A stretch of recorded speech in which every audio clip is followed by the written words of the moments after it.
সংস্কার ছাড়া এখন কোনো কিছু করা সম্ভব না। মানে হাসিনার আপনার সরকার যে জায়গায় দেশকে রেখে গেছে, অনেক বড় মাপে সংস্কার দরকার। নির্বাচন কবে হবে বা কিভাবে হবে এটা বলার দায়িত্ব অন্তর্বর্তীকালীন সরকারের। এই যে শনিবার থেকে যে সব রাজনৈতিক দলগুলোর সাথে নতুন করে সংলাপে বসতে যাচ্ছে অন্তর্বর্তীকালীন সরকার প্রধান, এটা আপনি কিভাবে মূল্যায়ন করছেন? আপনি যে প্রশ্নটা করলেন, অন্তর্বর্তীকালীন সরকার যে দাওয়াতটা জানাতে যাচ্ছে সেটাকে অবভিয়াসলি আমি খুবই খুবই আশাস্বরূপ একটা মুভ দেখি, খুবই ইতিবাচকভাবে দেখি। ওনারা প্রথমে দায়িত্ব নেবার পর এবং আমরা অনেক উচ্ছ্বাস উৎফুল্লের সাথে দেখে মানে ওনাদের দায়িত্ব নেয়ারটা আমরা আপনার সেলিব্রেট করেছি, বিকজ অবভিয়াসলি অনেক অনেক কষ্টের পর আমরা ওনাদেরকে এই জায়গায় বসাতে সক্ষম হয়েছি। সো প্রথমে যখন প্রথমবারে উনি আমাদের রাজনৈতিক দলগুলোর সাথে বসলেন তখন আমরা খুব আশাবাদী ছিলাম যে আমরা অনেক লম্বা আলোচনা ওনাদের সাথে করতে সক্ষম হব এবং আমরা কি মনে করি ভালোভাবে কি করা যেতে পারে এবং আমাদের সার্ভিসেসগুলো যে মানে আমরা যে তাদের সাথে পাশে সারাক্ষণ আছি এবং থাকব এটাও পরিষ্কার জানাবার জন্য আমরা চিন্তা করেছিলাম যে আমরা এই বসার সুযোগটা পাচ্ছি।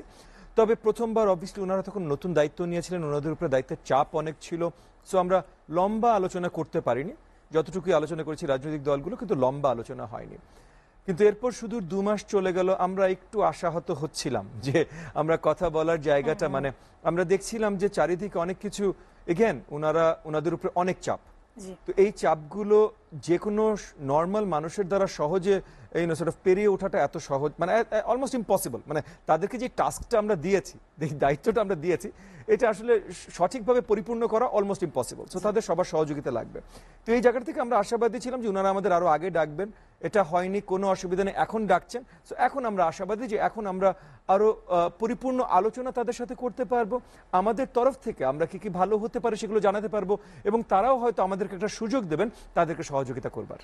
জি, যেহেতু 2 মাস হয়ে গেল কার্যক্রম সম্পর্কে আপনার মূল্যায়ন আমরা শুনেছি, আপনি যদি বলেন যে সংস্কারের সময় লাগবে, কিন্তু সেটা কতদিন বা পাশাপাশি নির্বাচনের সময় কতদিন লাগতে পারে এই বিষয়টা যদি বলতেন। আসলে সংস্কার আর নির্বাচন তো দুটো ভিন্ন বিষয়।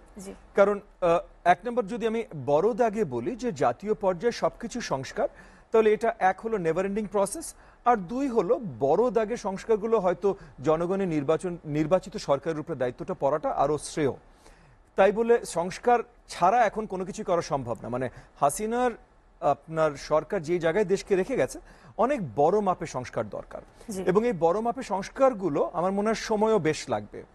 কিন্তু কোন সংস্কারগুলো অন্তর্বর্তীকালীন সরকার আগে হাত দেবেন, কোন সংস্কারগুলো পুরোপুরি তাদের দায়িত্ব হবে নির্বাচনের আগে করা এবং কোন সংস্কারগুলো তারা এগিয়ে রেখে যাবে নির্বাচিত সরকার করবেন, এগুলো এখন আমরা পরিষ্কার করতে পারিনি, যার জন্য এই যে আলোচনার দরকার।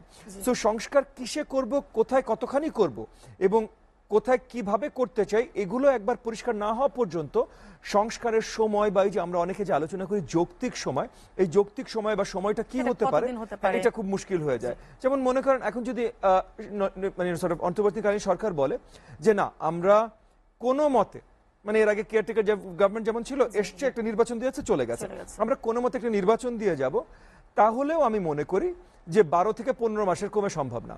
কেন 12 থেকে 15 মাসের কমে সম্ভব না? বিকজ যদি একটা নির্বাচন দিতে হয় তাহলে নির্বাচন কমিশনকে আগে সঠিক জায়গায় নিতে হবে, এটা হয়তো 1-1.5 মাসের মধ্যে করা সম্ভব। আপনার বিচার বিভাগকে, স্পেশালি হাইকোর্টকে এবং লোয়ার কোর্টগুলোকেও সঠিক জায়গায় নিতে হবে, এটা মিনিমাম 3 থেকে 4 মাস আমার ধারণা। এগেন আমি কোনো বড় এক্সপার্টিস ছাড়া বলছি, এগুলো একসাথে দুটো মিলে যদি আমি 3 থেকে 4 মাস ধরি। কিন্তু এর সাথে আপনার পুলিশ প্রশাসন, কারণ আইন শৃঙ্খলা বাহিনীর ওখানে বড় প্রয়োগ আছে, পুলিশ প্রশাসন, এখানে পুলিশ প্রশাসনকে যেই জায়গায় আওয়ামী লীগ নিয়ে গেছিল 6 মাস তো একদম মিনিমাম এখানে একটা বেসিক সংস্কার আনতে।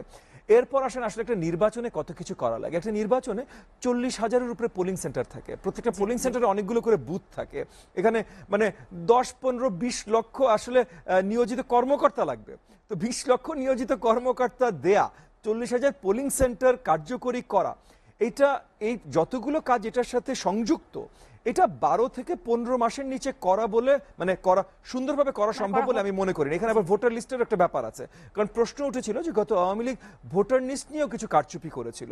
সো এই কাজগুলো 12 থেকে 15 মাস। এখন এটা হলো শুধু নির্বাচন। সেনাপ্রধান বলেছিলেন যে 18 মাস সময় লাগতে পারে। সেনাপ্রধান বলেছিলেন, হ্যাঁ আমি সেনাপ্রধান সম্বন্ধে কোনো কিছু বলার আগে একটা জিনিস পরিষ্কার করে নিতে চাই যে 5ই অগস্টে আমাদের মাননীয় সেনাপ্রধান এবং তার সাথে সিনিয়র অফিসার্স যারা ছিলেন, তারা যে রোলটা প্লে করেছেন, এটাকে আমাদের বারবার ধন্যবাদ জানাতে হবে। জি। মানে তারা বড় অংশীদার এই যে আমাদের ধন্যবাদ দেশে যে প্রাপ্য। আমরা এই সংস্কারের জায়গায় এখন আসতে পেরেছি, কথা বলতে পারছি, এটার জন্য বিশাল দায়িত্ব তারা পালন করেছেন। তো তার জন্য তাদেরকে আমরা ধন্যবাদ জানাই। এই ধন্যবাদ জানানোর সাথে সাথে যেহেতু তারা এত বড় একটা রোল প্লে করেছেন, একটা দায়িত্ব তারা নিয়ে এই সরকার গঠনে সহযোগিতা করেছেন, তার জন্য জনগণ অনেক সময় তাদের দিকে তাকিয়ে থাকে অনেক উত্তরের জন্য। কিন্তু আসলে এটা পরিষ্কার করা প্রয়োজন যে নির্বাচন কবে হবে বা কিভাবে হবে এটা বলার দায়িত্ব অন্তর্বর্তীকালীন সরকারের। জি, অবশ্যই। সেনা প্রধান উনি একটা দায়িত্বশীল জায়গা থেকে হয়তো ওনার কথার কথা একটা বলেছে যে হয়তো উনিও ধারণা করেন যে বা ওনারও হয়তো অন্তর্বর্তীকালীন সরকারের সাথে যে আলোচনাগুলো হয়েছে সেখান থেকে হয়তো আজকে যেমন আমি বিশ্লেষক হিসেবে কথা বলছি, উনিও হয়তো এই ধরনের একটা কথাই বলেছেন যে 18 মাস হয়তো লাগতে পারে। এবং ওখানে একটা ছোট্ট লজিকও আপনি হয়তো আনতে পারেন যে আমরা যদি চিন্তাও করি যে 1 বছরের ভেতরে আমরা সব সংস্কারগুলো করে ফেলবো, তাহলেও এই যে বৃষ্টি কাদা বন্যার ভেতরে পুরো একটা নির্বাচন হওয়া খুব মুশকিল। এবং আমরা যদি একদিনে নির্বাচন করে অভ্যস্ত, যদি আমরা আইনটা মানে আমরা যদি নিয়মটা চেঞ্জ করি যে আমরা 2 সপ্তাহ ধরে বা 3 সপ্তাহ ধরে করবো, তাহলে হয়তো একটা হয়। কিন্তু একদিনের নির্বাচন বর্ষার সময় বা বন্যার সময় খুব মুশকিল হয়ে যায়। তার জন্য হয়তো উনিও ধরে নিয়েছেন শীতকালের সম্ভাবনাটা বেশি, আর শীতকাল ঘুরে আরেকটা আসতে আসতে তো ওই হিসেবে 18 মাস হয়তো এগেন আমি তো অন্তর্জামিনা উনি কি চিন্তা করে বলেছেন, বাট একটা আন্দাজ করা যেতে পারে যে উনি হয়তো এইভাবে চিন্তা করে বলেছেন।